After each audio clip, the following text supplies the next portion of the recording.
Miakatisanandru Kantenga avina ngilatra Lasa mavu Chivichanisa ni malagase Fa mitarenga mividi mbali Asamiano chingisi kwa mitareng Fazeti tenga mitalike Ambile miyami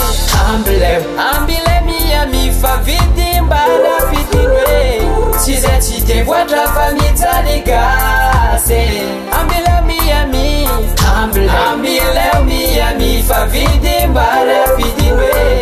Chize chite watra fa zehe mitale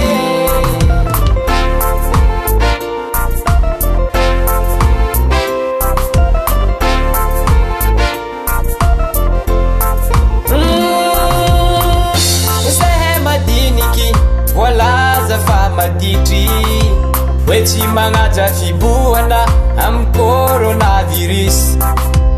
Chiweze maditri fa rawani ngefa chisi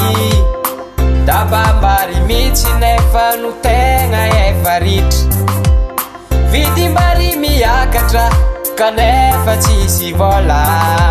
Naeni tumbuisa nandru ni ulula samaho Ava ni juru fatene Satong prifa ni fati kikisa menti Ni panambola michinjo fabuni maita fachite halalake Ambile miyami Ambile miyami Favidi mbala pitinwe Chize chite watra famita ligase Ambile miyami Ambile miyami Favidi mbala pitinwe Chize chite watra fazehe mitale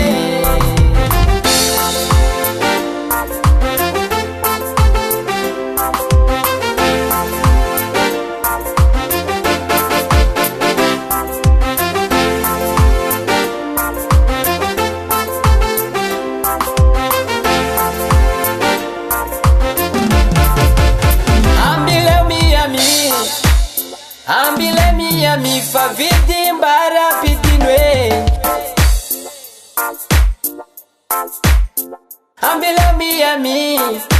Ambile miyami Favidi mbara pitinwe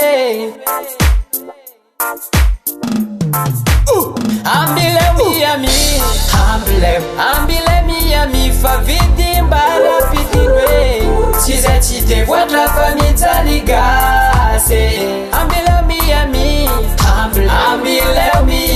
Favidi mbara pitinwe Chize chite watra fazehe mitale Ambile miyami Favidi mbara pitinwe Chize chite watra famita ligase Ambile miyami